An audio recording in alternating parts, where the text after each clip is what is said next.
नमस्कार मित्रों, राधे राधे। कैसे हैं आप सब? आशा करता हूँ आप सब अच्छे होंगे, स्वस्थ होंगे और घर पर ही अपना समय व्यतीत कर रहे होंगे।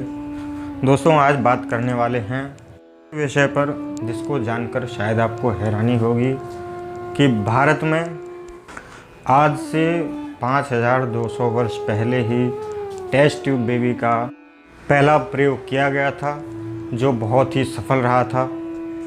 जो प्रयोग हमारे ऋषि मुनियों ने किया था। जैसा कि आप जानते हैं, आज जितने भी ब्रह्मांड के विषय में खोज वैज्ञानिक लोग कर रहे हैं, वो खोज हमारे ऋषि मुनि आज से कई हजारों वर्ष पहले ही कर चुके थे। उन्होंने हमारे वेदों में, शास्त्रों में, पुराणों में, स्मृतियों में लिख रखा था कि ऐसे ऐसे ब्रह्मांड है। उसी के आधार पर आज वैज्ञानिक खोज करके वैज्ञानिक खाली पुष्टि कर रहे हैं कि ये चीज़ जो है इस प्रकार से है, तब हमें विश्वास हो जाता है।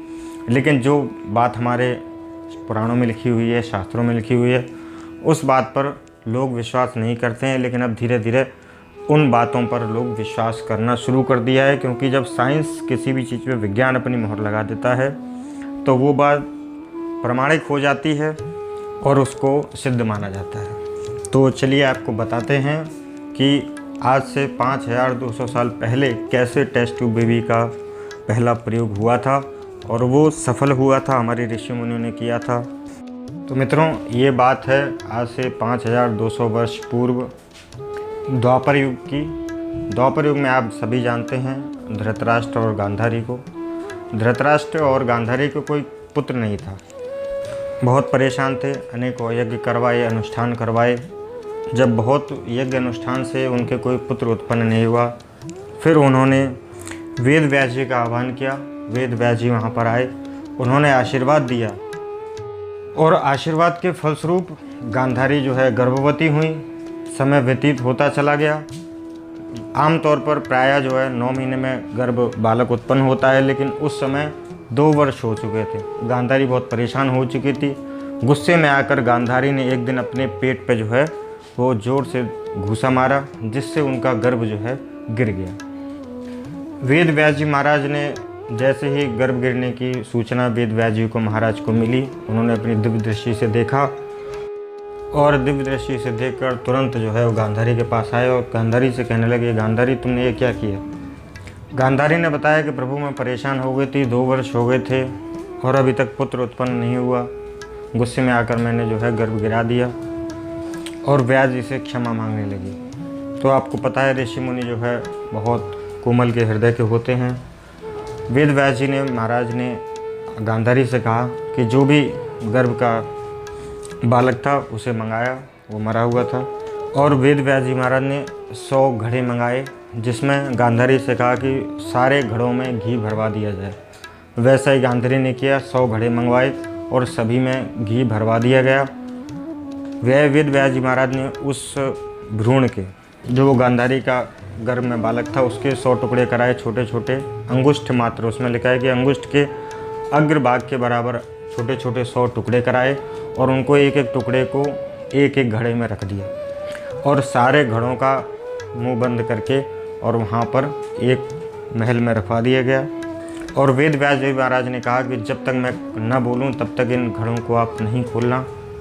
और जब समय आया, 2 साल पूरे हुए, वेद व्यास जी महाराज वहाँ से उन्होंने आदेश किया कि पहला घड़ा खोला जाए। और जब पहला घड़ा खोला गया तो आश्चर्यजनक रूप से वो छोटा सा टुकड़ा जो था वो पूरा बालक बन चुका था। और जो पहला घड़ा खोला था इसलिए उसे सबसे बड़ा बालक माना गया और उसका नाम दुर्योधन रखा। जैसे ही पहले घड़े का मुख खोला, दुर्योधन बाहर आए। जैसे गोद में लेते ही सभी पशु पक्षी चिल्लाने लगे। और महाभारत में तो यहाँ तक लिखा है कि दुर्योधन जब पैदा हुआ तो वहाँ पर गधे भी जो है रोने लगे थे। बड़े बड़े जोशियों से पूछा, व्यास जी से पूछा कि ये क्या मतलब है इसका, तो सभी जोशियों ने बोला कि यह तुम्हारे दुर्योधन तुम्हारे कुल का नाश का कारण बनेगा। उसके बाद सभी घड़े खोले गए। इस प्रकार से हर टुकड़े का एक एक पुत्र उत्पन्न हुआ। 100 घड़े लगवाए थे, 100 वहाँ पर पुत्र उत्पन्न हुए। जैसे कि आजकल टेस्ट ट्यूब बेबी में पति और पत्नी के दोनों के रज और वीर्य को मिलाकर आजकल जैसे टेस्ट ट्यूब में रखा जाता है, थोड़ी देर बाद 9 महीने बाद पूरा बालक बन जाता है, ऐसे ही टेस्ट ट्यूब की तरह ही उस समय घड़े में रखे गए थे और वेद व्यास जी महाराज ने अपनी शक्ति से उसमें बालक बना दिए थे 100। तो इस प्रकार से ये पहला दुनिया का टेस्ट ट्यूब, जिसको हम टेस्ट ट्यूब प्रयोग बोल सकते हैं, वो हुआ था और पूर्णतः सफल भी हुआ था। और जो घड़े से जितने भी बच्चे होते हैं 100 कौरव आप जानते हैं, वो कौरव के नाम से प्रसिद्ध हुए। जिसके बाद उनके एक दासी के कन्या भी हुई। 100 पुत्रों के साथ में एक कन्या भी होती है। कन्या की कथा एक अलग से विस्तार से उस पर एक बार चर्चा हो सकती है, वो चर्चा के भी हम आगे करेंगे। लेकिन इस वीडियो के माध्यम से आपको ये बताना चाहते हैं कि भारत में और भारत के ऋषि मुनि की हमारी इतनी पुरानी संस्कृति है, जिसमें अनेकों अनेक प्रयोग पहले आज जो लोग हम कर रहे हैं, हम लोग वो पहले हमारे ऋषि मुनि कब का बता के जा चुके हैं।